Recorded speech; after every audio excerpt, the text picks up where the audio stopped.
La verdad del poder o el poder de la verdad. El Círculo Rojo con Fernando Rosso.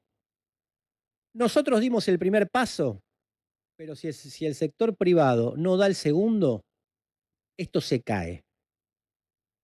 Estas palabras las pronunció un hombre que se llama José Rolandi en un evento con empresarios a propósito de los 110 años de la existencia de la empresa Shell. Rolandi es vicejefe de gabinete del gobierno de Javier Milei, es decir, el segundo de Guillermo Francos, que es el jefe de gabinete. Este hombre se sumó a un coro que viene repitiendo o rogando, tache lo que no corresponda, por la misma cuestión en distintos escenarios en los que se reúnen o en los que se reúne un público empresario.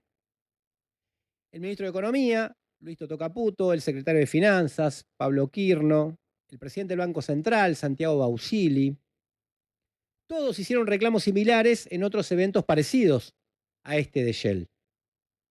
Le hablan con el corazón a los dueños del país, tienen que animarse, les dicen, dependemos de que ustedes vayan para adelante y cosas así. Y hasta ahora, como era previsible, la mayoría respondió con el bolsillo. Sobre todo con el bolsillo cerrado. ¿Por qué?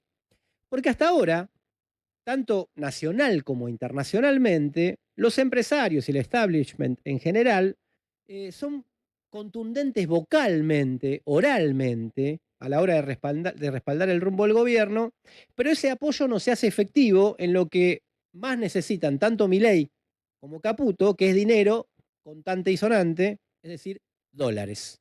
Lo hablábamos con nuestros entrevistados. ¿Y por qué no ponen la guita, su guita? Porque les parece bien el rumbo, pero no están seguros de que el proyecto libertariano logre reunir las condiciones políticas, no para hacer un ajuste rápido o para votar proyectos aprovechando el envión electoral o la sumisión de ciertos sectores de la casta, sino para que ese ajuste y ese rumbo se transformen en consistentes y duraderos. Observar qué hacen los empresarios o los bancos con la suya, es decir, con su plata, es un buen ángulo para evaluar la consistencia política de este gobierno o de cualquier gobierno. En su momento, a Mauricio Macri, después de que aprobó la reforma previsional, que era parte de un paquete de contrarreformas mucho más amplio, laboral y de otro tipo, fiscal también, después de haber aprobado esa reforma, pero con un alto costo político, los financiadores le soltaron la mano y se desató aquella eterna crisis de 2018 que hundió a su gobierno, pese a que incluso había ganado las elecciones de 2017. Las situaciones son diferentes, aquel gobierno llevaba 2 años, este lleva 9 meses. Aquellas jornadas de movilización contra la reforma previsional fueron más potentes, más masivas que las de ahora, aunque estas tuvieron su impacto. La crisis era otra, etcétera. Pero si a Macri en su momento le dejaron de creer, con Milei no se terminan de convencer. Sobre todo en términos materiales, es decir, para jugarse a poner su plata. Mercado Libre, por ejemplo, del locuaz Marcos Galperín, anunció con Milei presente en el evento que invertirá 75 millones de dólares en la Argentina y bueno, se deshizo en elogios hacia el presidente Milei. Pero la misma empresa informó que durante 2024 invertirá 2.450 millones de dólares en México, 75 millones en la Argentina, recordemos. Cifra récord para ese país, para México, mientras que en Brasil, Mercado Libre invertirá 4.500 millones de dólares en 2024. La mayor cifra de la historia de la empresa en Brasil. Mercado parece que es libre, pero no tan libertariano, por lo menos hasta ahora. Y los empresarios tienen cierta razón desde su lógica. Porque más allá del agite furioso en las redes sociales, del optimismo triunfalista de Milei y sus trolls, Milei tiene el mismo comportamiento de troll, los resultados concretos dicen otra cosa.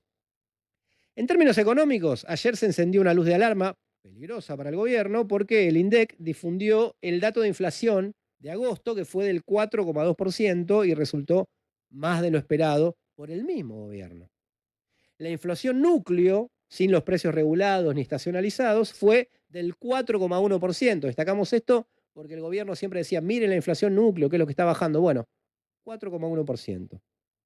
De mínima, ese amesetamiento de la inflación en una zona alta, para los parámetros promedio, pone en cuestión el único dato hasta ahora exitoso que mostraba el gobierno, que era la ruta de desinflación, la senda de desinflación.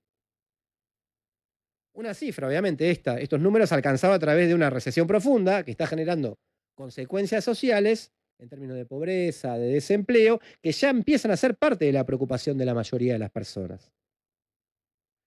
Con este cuadro de conjunto, viendo qué pasa por arriba y por abajo, hay que evaluar los acontecimientos de ayer con el tratamiento del veto a la nueva fórmula de los saberes jubilatorios, que en términos del tacticismo hardcore que maneja el gobierno, se podrían calificar como un triunfo político. Ahora, en términos más estratégicos, tiene un costo muy alto. En primer lugar, por una cuestión bastante de sentido común. El veto a un mísero aumento de promedio 15.000 pesos en los saberes jubilatorios no puede ser popular de ninguna manera. Esto ya lo reflejaban las encuestas, pero además es bastante lógico. Mucho menos si va acompañado con una represión salvaje a los adultos mayores e imágenes como las que vimos ayer.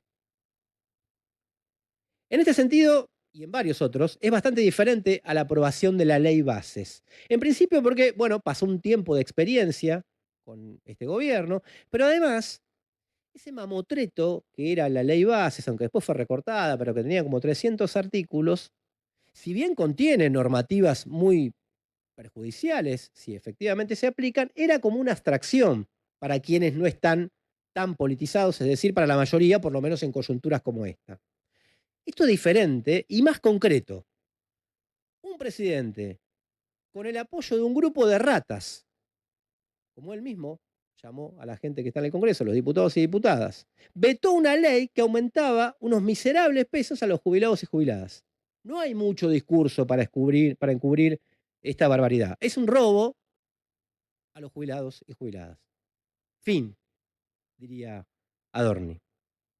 Pero además, porque esto se logra justamente con una especie de cogobierno con la casta o con fracciones de la casta. Es decir, borrando con el codo lo que escribió encendidamente con la mano durante la campaña electoral. Todo este cuadro muestra a un gobierno trabado, por lo menos empantanado, que tiene la obligación ya de empezar a mostrar su verdadero rostro, unas consecuencias que ya se notan en el bolsillo y en el cuerpo, las consecuencias de sus políticas. Y el cuadro de conjunto sería muy distinto si el salvataje o sin el salvataje de las fuerzas políticas y sindicales tradicionales. Y este es el último elemento que hay que agregar.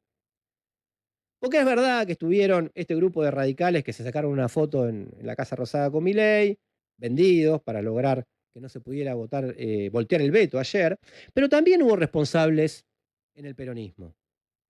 Germán Martínez, el jefe de la bancada Unión por la Patria en diputados, se preguntó, por ejemplo, qué hubiera ocurrido si votaban contra el veto todos los que fueron elegidos en la lista de Unión por la Patria. Esto es muchos que responden a los gobernadores, pero que fueron elegidos en esa lista.